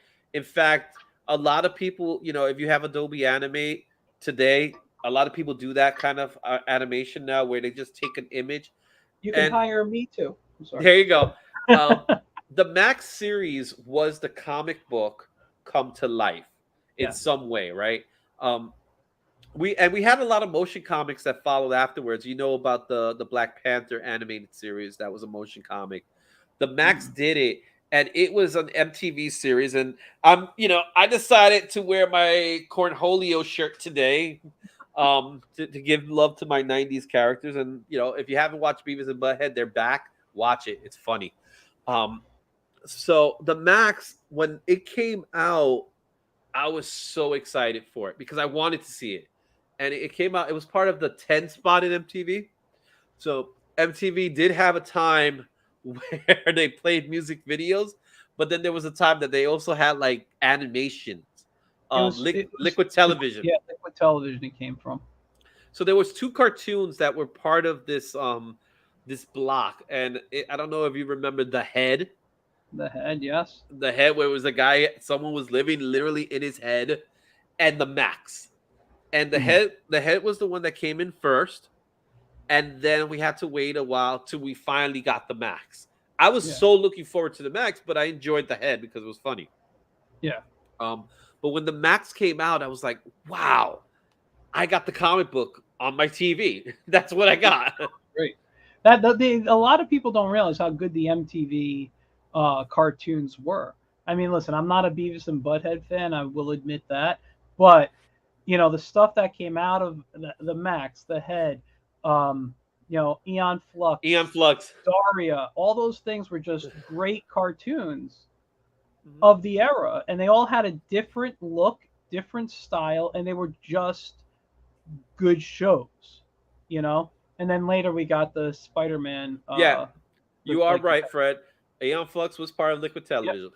yeah. I loved all that stuff. And it was the first time I remember this. This is the first time I saw oh god, why am I blanking on his name? I love his stuff. Bill Plimpton animation. That's Bill right. Plimpton had this great animation on Liquid Tel. It was one of the first things they showed, and it was this guy struggling. He had this chain around his neck, and he was struggling, and then going up. And then as it zooms out, you see he's pulling a rock, and then Mhm. it's this giant boulder. He's trying to, and he's walking. And as they zoom out even further, he's just on this floating plateau that's a circle. All he's going to do is go around in circles for the rest of his life, pulling this giant boulder. Yeah. I thought it was genius, and that's when I became a Bill Plimpton fan. Yeah, I remember now. I remember Bill Clinton's work. I remember going to there's a museum in Queens. What's it called? Motion. It's something motion. I Oh can't yeah, remember. It's escaping. Museum of um oh god, Yeah, it's moving moving images. image. Yeah, Yeah, moving and image. they were showing Bill Clinton's animations, and it was like, wow, this guy Yeah, is awesome. yeah, The other one that's not so awesome is the Wildcats Covert Action Team, and we talked about this earlier. yes, It was not successful because it really was a it was a poor attempt at doing another X-Men cartoon. yeah. It Well, really same thing was. with the comic. I'm Yes, sorry, it's guys, but yeah. yes, I actually own a bunch of Bill Plimpton. I just see the comment. I actually own a bunch of Bill Plimpton DVDs. I own his book on independent animation. And just I've met him a bunch of times at New York Comic Con, and that's where I usually get the stuff. I have books of his comics when he was working at National Lampoon. I love Bill Plimpton. Yeah. Um, but yeah, Wildcats. Let's get back to Wildcats. It's Whew. uh, listen, Jim Lee, who I think might be, even though I have an issue with his art on occasion because he, at least in the old days, used to overly hatch, and Yeah. that bothered me. But as anatomy goes, of the people who came out of the original Image guys, he's probably the best artist of the group. Um, I but he agree with spent that. he spent so much time on X-Men, just like Liefeld was on X Force, and with Liefeld you get Youngblood, with Jim Lee you get Wildcats, and these they were just they were basically just X-Men characters, Yeah. and transferring them over to the screen, um, and actually going up against like the X-Men cartoon. Yeah, they were going People, head on head, yeah, head to head. it's like you're not gonna, if you got the choice of X-Men or Wildcats. Wildcats doesn't have the history, and it was going up at a show that already built its fan base. Mhm. You And know? it was on a channel that was dying too when it came to Yeah, animation. CBS. It was on CBS. It lasted not even it didn't even make a full year. It had its 30 episodes, because hmm, that's what was purchased. yeah, But when it came out, it was like you wanted because it's Jim Lee, and because it's part of the Wildstorm universe. You wanted it to succeed. yeah, And when I saw it, I was like, and you're right. It's like these characters. they're different versions of X-Men characters. You can easily look at them. You can look at them right here, and you can see different X-Men characters. They all resemble the X-Men characters in some way or another, right? Yeah. Ripclaw looks like a Wolverine. Grifter looks like Gambit. You Yep. know, Zealot looks like Storm. You know, and Voodoo looks like Psylocke. It's obvious. Same thing with Rob Liefeld. And even though I don't have an image here, Rob Liefeld did have a demo for Youngblood that came out, and we, both of us saw it on YouTube. And if you go out to watch it, it's really poorly. It's a really poor quality. It's hard to find. So I'll try to see if I can put it in the description here for you guys to see it. But if you haven't seen it, it's like you said, it's just another version of X-Men or X-Force here. But again, it is part of the Image cartoons that did come out. I would say out of all the Image cartoons, Max and Spawn were the best. Oh, absolutely. And by the way, you can watch Wildcats on Tubi. I recently rewatched the Oh, really? show. It's on Tubi? Yeah, I watched the show a few months ago, and I mean, listen, it's not bad for what it is, but when you're looking back at the era, it's not competing with the It was X-Men. eaten alive. Yeah, basically. So now let's talk a little bit about something a little bit sugary and spice. This is all you, man. Let me tell you about this show. Dude, I don't care what anyone says. This might be one of the greatest superhero shows ever made. I'm not denying that. Okay. I'm not arguing that. It had 6 seasons before this new crap came out. That's the problem. You can never capture the magic of what the original stuff had. And, now, I don't know how many animators are out there, but, I'm a trained animator. I studied animation. I am... a lot of Image was copied from Marvel. Yeah, exactly. I thought this was a brilliant show. I'm a big fan of Craig McCracken, who created this show, but I'm also a fan of Genndy Tartakovsky. Sorry, I never say the V. And actually, it's Genndy. I always say it wrong. But Genndy, best known for creating Dexter's Lab. He had the Star Wars, the Clone Wars, original 2D stuff. He designed that. He did. Did he do Johnny Bravo? No, he worked on it, but he didn't create it. But if you look at what's it on HBO Max now, Primal, that's all him. He did so many good things. And Genndy worked on the show as a director for the most part. I believe he did some writing and storyboard as well. But between the two of them, they were friends. They had a similar style between Dexter's Lab and this. Even characters from Dexter's Lab crossed over onto this, which were the Justice Friends, Major Glory, Val Holland, and Infraggable Crunk, who they all transferred onto the show and they did stuff. But what was great about this show was it was, if you like, how do you say it properly, kaiju films, this show embraced the kaiju genre. Every time Townsville was attacked by a giant monster, the people of Townsville and they're screaming, and the Powerpuff Girls come to save them, and they're just giant monsters that they're fighting, Yeah. Unless it's someone like Mojo Jojo or him or whatever. Oh, I love Mojo Jojo. He's my favorite. he has one of the oh god, what is it? The best episodes, and I'm blanking on it right now, when he tries to turn everybody into dogs. It's great, but this show, Craig McCracken, by the way, created this in his second year at CalArts. He created an animated short called Whoop Ass Stew, and it was the Whoop Ass Girls. All right, that's who they were. And instead of Chemical X, he opened a can of Whoop Ass. That everyone knows the story who knows the Powerpuff Girls history. But they toned it down for TV. They made a Chemical X, and Powerpuff Girls were born. But this show had parody. It had a lot of humor in there, a lot of heart. Some of the stories they told, oh my god, you get the feels, Yeah.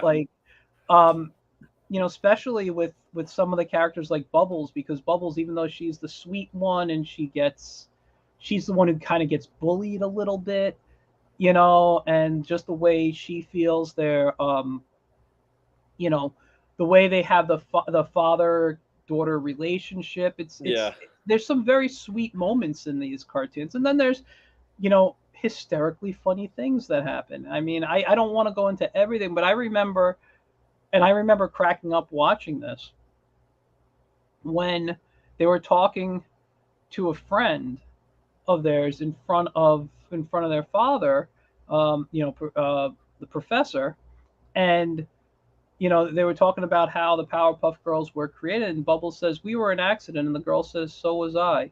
You know, just Yeah. like, and they just everyone just looks like it's just this blank look in this blinking.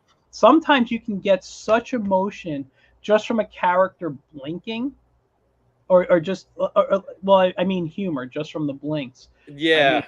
it's amazing. I won't go into it, but there's a favorite scene of mine in The Simpsons, and it's just Lisa and Bart blinking at each other after their grandfather says something to them.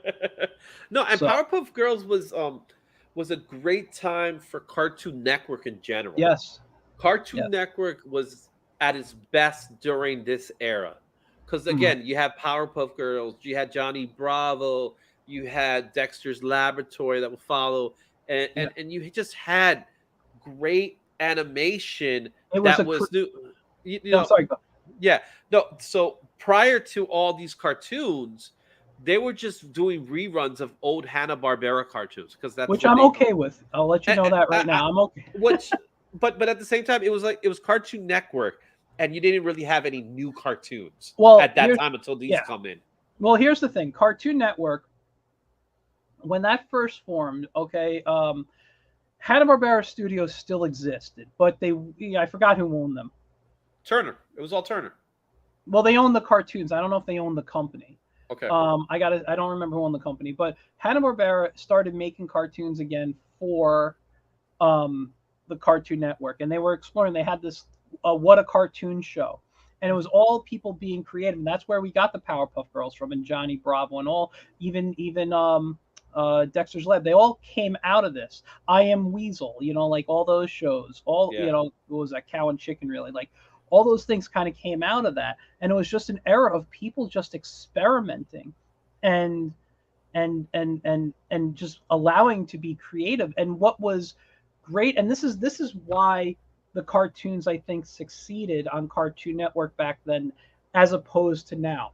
They were made by artists. They were made by cartoonists, you know, people who knew humor, understood how drawing and humor and writing go together, as opposed to what they do now is where studios hire writers just to write and then pass it along to Yeah. animators.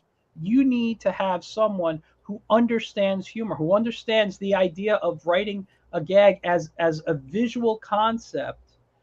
And the only ones that I think do it best are cartoonists, you know, or, you know, people who are animators, if you will, who understand how to create the motion and the humor and the timing, Yeah.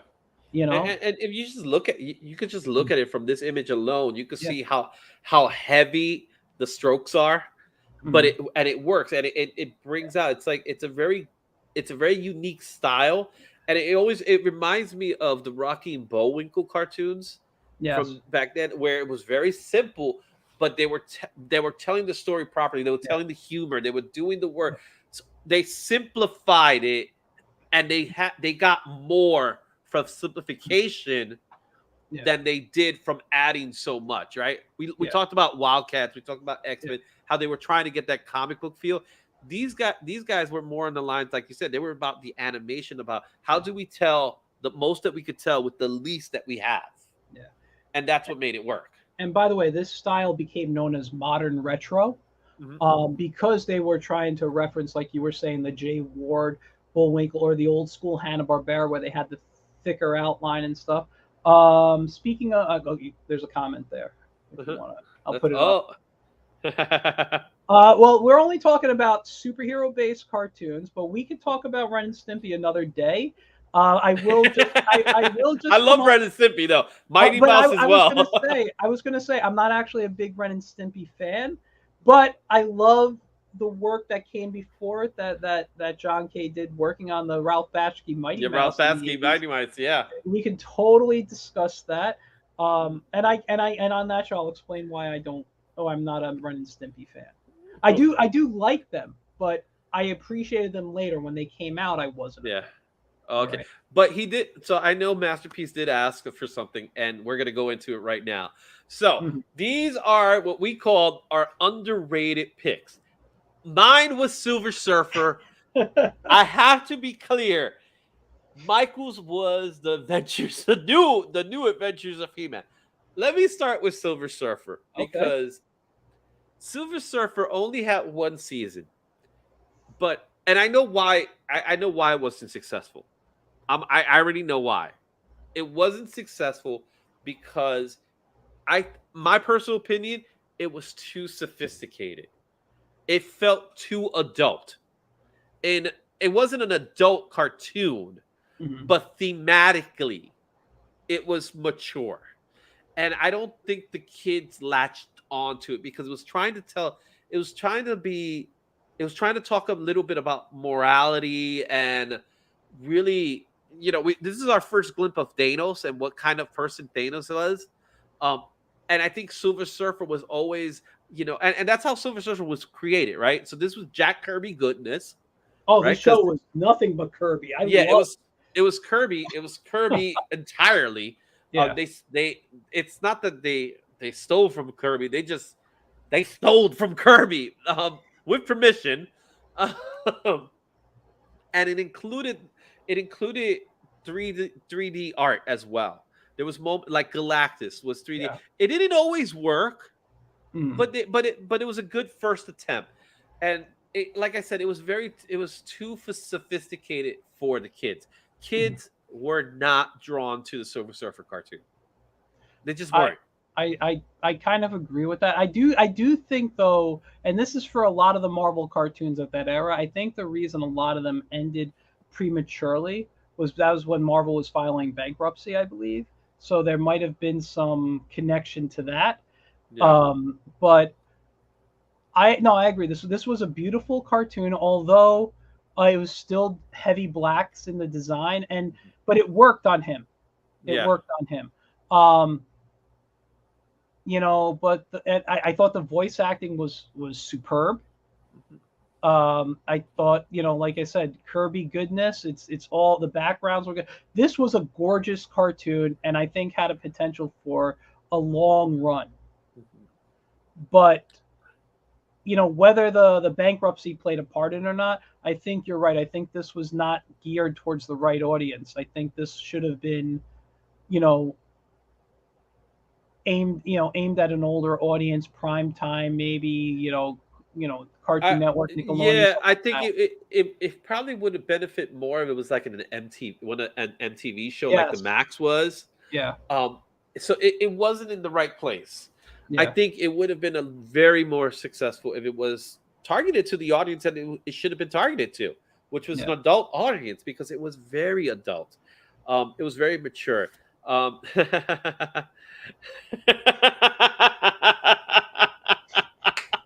now that's a good commentary, Jimmy. So, I wouldn't Silver know. Never Surfer, heard you that. watch it when you're high. All Never right. done.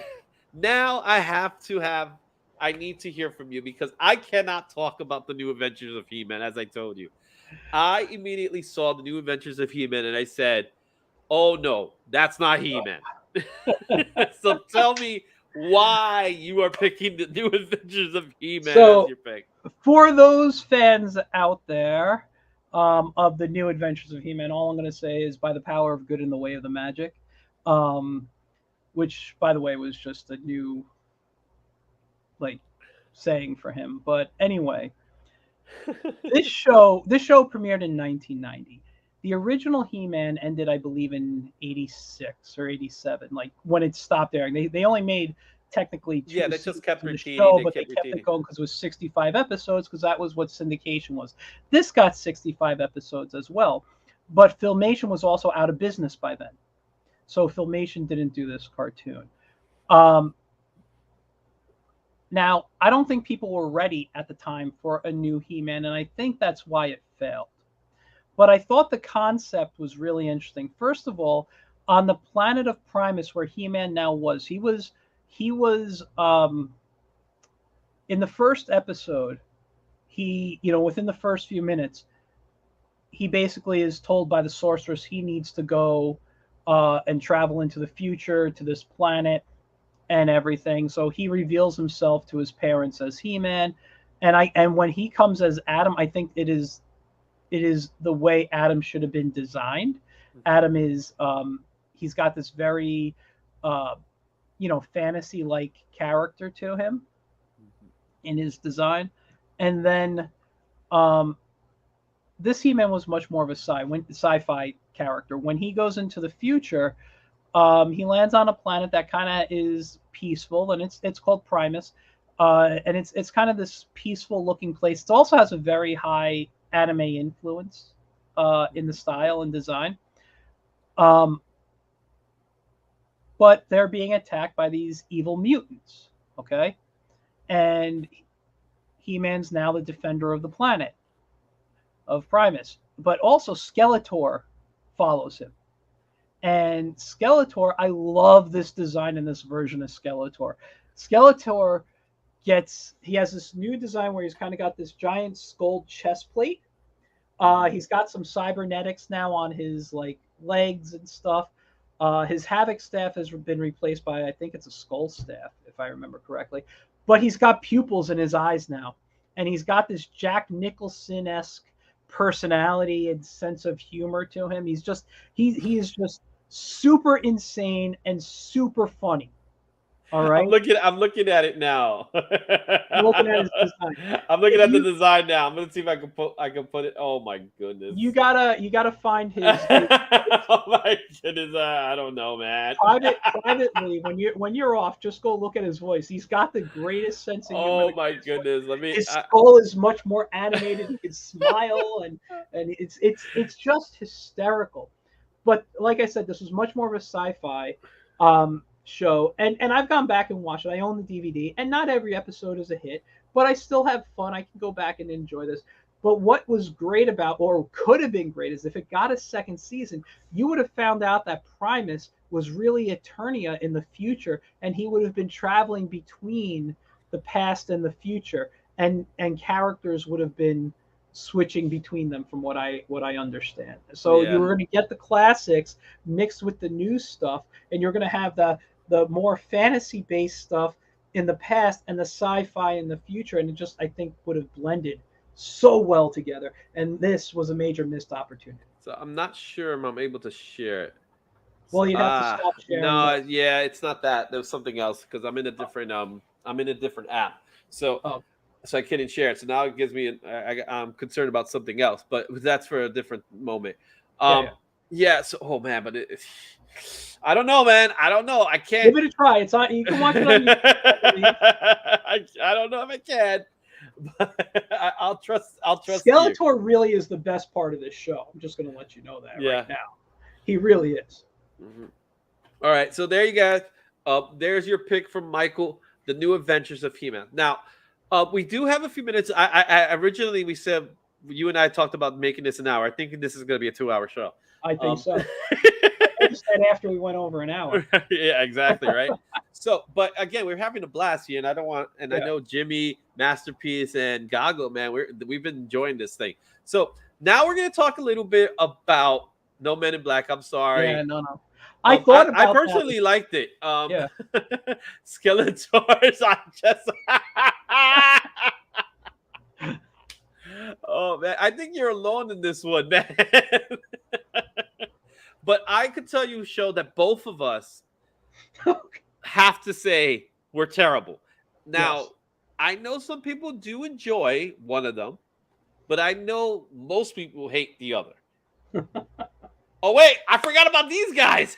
Oh, you made it like Captain Planet. He sucks. So I had to put this up because it's in my thumbnail, so I had to throw in Captain Planet. But I believe Captain Planet is overrated. My personal Yes. feelings. I was not a fan of Cap. It was just a PSA show. Mhm. It was a PSA. I watched it. I'm not going to say I enjoyed it. It was just one of those things. It was a cartoon. It was on. I watched it. But what I will say, Finally. um, what I will say about this, and you're right, it is a PSA, but I do like the message that it tried to get across. Mhm. I just think it just wasn't done well. And I mean, Well, you look at him. I think this might be the same company that did it, but if you pull up a picture of James Bond Jr., I think he's got the same exact face. He's just blue skinned and green hair. yeah. You know, Which I don't um, know what they were thinking about that. yeah, I guess he's supposed to look like the planet. yeah. He's got the colors of the Earth on him. Yeah. So there you have it, Captain Planet. I didn't watch it. I But look up James Bond Jr. if you get a chance. If but you've never Captain seen Planet was that. under. So it balances out. I love this. Uh, what we got here? Well, if you haven't had a chance to, go look up Captain Planet by Don Cheadle. Oh, Don that's Cheadle fantastic. does this take on Captain Planet that is so funny. That's my Captain Planet. Don Cheadle's my Captain Planet. I'm sorry, guys. Um, but the shows I was going to talk about were these two, and just like you said, Marvel's attempt at this time was really bad. Um, the first episode of Spider-Man Unlimited was for me. It was like, okay, I can't stand this. I couldn't stand it. For two reasons. One, they did a horrendous job on Carnage and Venom, and they did not understand what Carnage and Venom were in the comic books. Apparently, there was supposed to be the same Carnage and Venom from the cartoon series. So Spider-Man Unlimited is actually a continuation. It's supposed to be a continuation of the Spider-Man animated series that came before it. It really wasn't. No. Really wasn't. Because Carnage and Venom are like familiar characters to each other, and they look. I hated the art style. I was never a fan of Yellow Eye Spider Man. Mhm.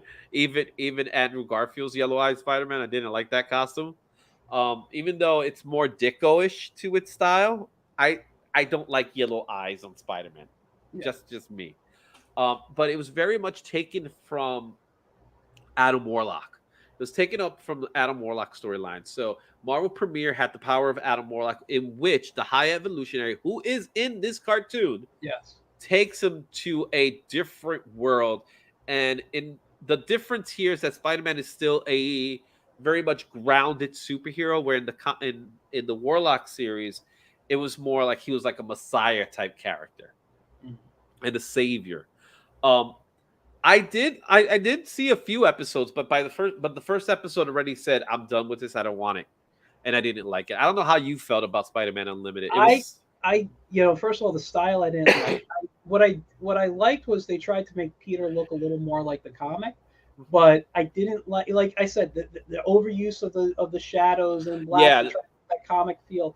I didn't like that. I thought the story wasn't good. I did watch some of the episodes. I don't think I've ever seen the complete series of this. Um, but yeah, no, I just thought it was bad over and what you were saying about Carnage and Venom, that wasn't my issue. My issue is they made them like they were like the Three Stooges, but with two of them. It just was they were just they became Bebop and Rocksteady from the Ninja yeah. Turtles. They weren't Venom, they weren't Carnage, um, and they were just goofs. And I'm like, yeah, you have two good characters there, and you just make them the comic relief. And the other thing, that they weren't meant to be together. Yeah, They made them like buddies, and yeah, that's just wrong. That's not what Carnage and Venom's relationship is. yeah, Their relationship, they very much despise each other. So when yeah. they did that, I was like, these people were not reading the comics. They just wanted to make it. It was their attempt to kind of like capitalize on Batman Beyond without making Batman Beyond in a way. Yeah. Um, they did do a really good job on this ultra multi version of the Green Goblin, which I kind of like that story. That's I'd have probably to the only re-see. thing. I don't remember it at all. Yeah, it was kind of well. Green Goblin was really a good guy here, where they decided that he made him a good guy, but he was in love with somebody, which I actually thought that wasn't so bad.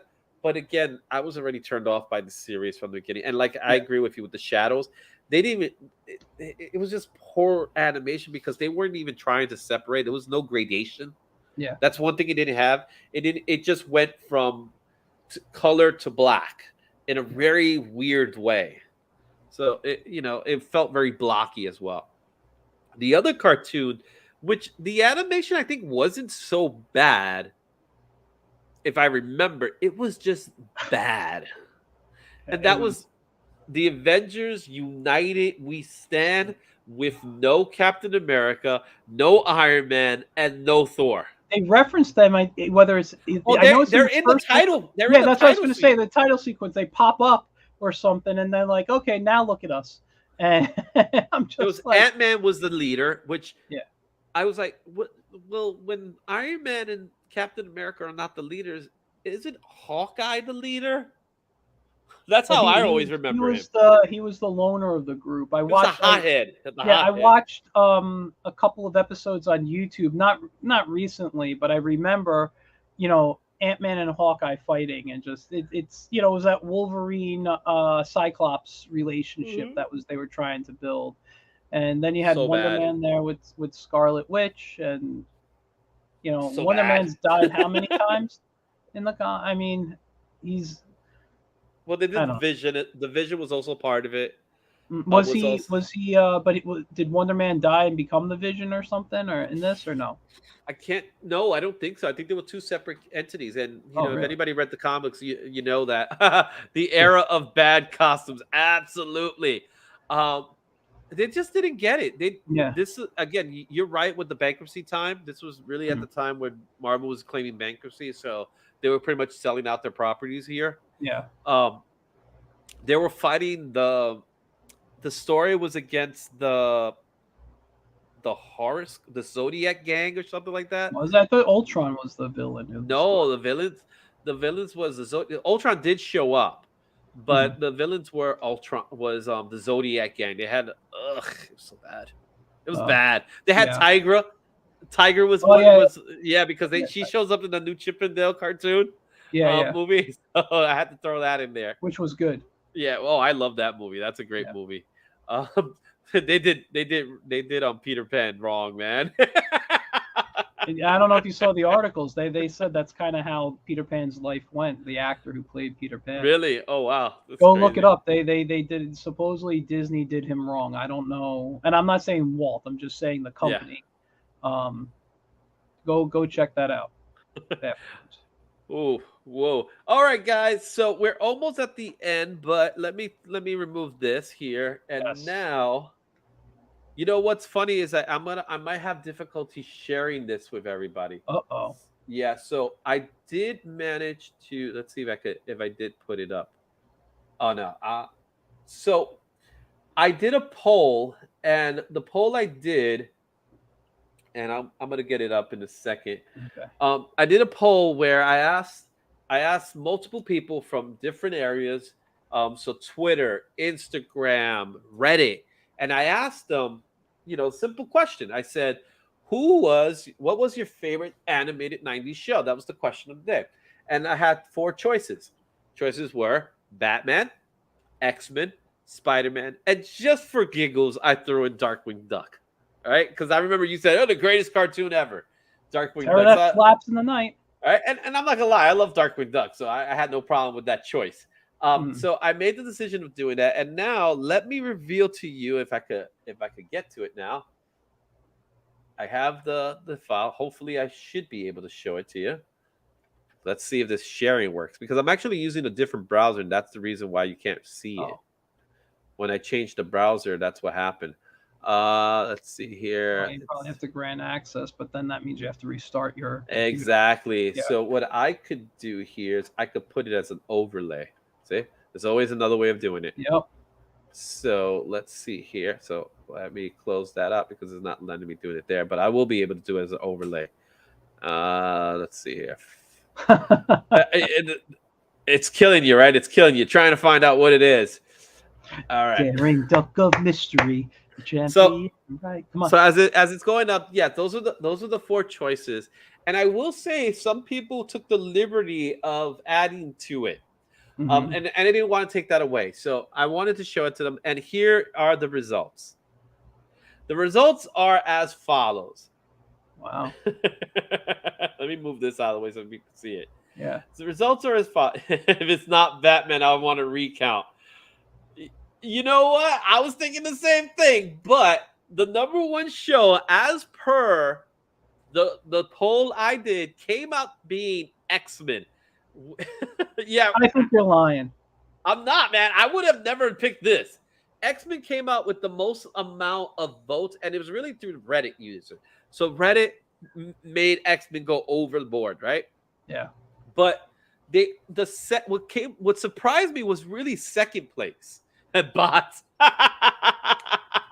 Spider-Man came in second place, and Batman came in third place.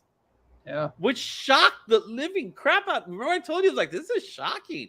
How did Batman come in third place? And I agree with all of you.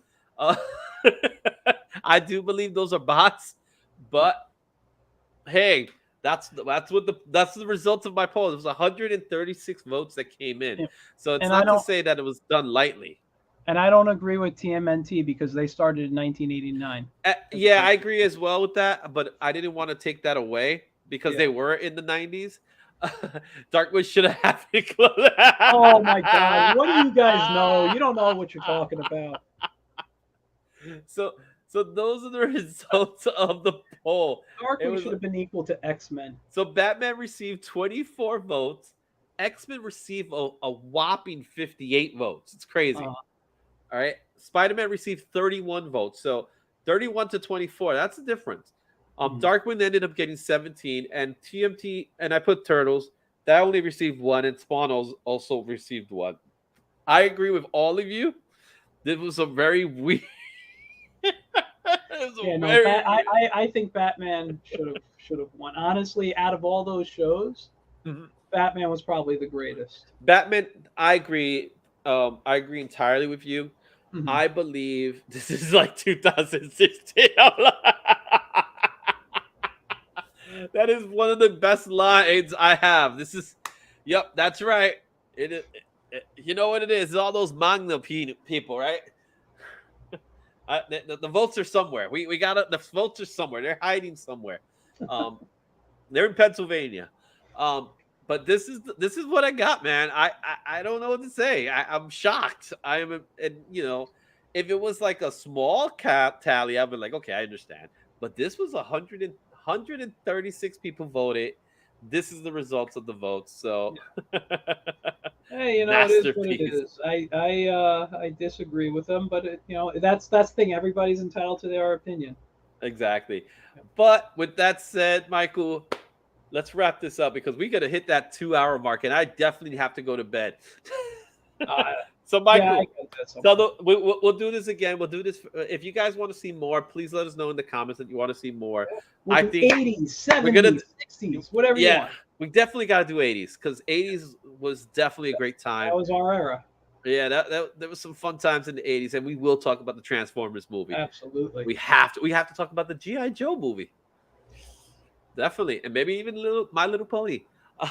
If you want, I'm good. I don't know if I saw it. I can talk about the Care Bears probably. I think I saw the Care Bears was great. I remember watching Care Bears Countdown. 1, 5, 4, 3, 2, 1. Thank you. Yes, it was fun. But Michael, where can we find you, bro? Well, on social media, you can just find my name anywhere: Facebook, YouTube, Instagram, Twitter. Every Wednesday night at 9 p.m., I go live on YouTube with my Getting Toon show. It's TOON if you want to look it up.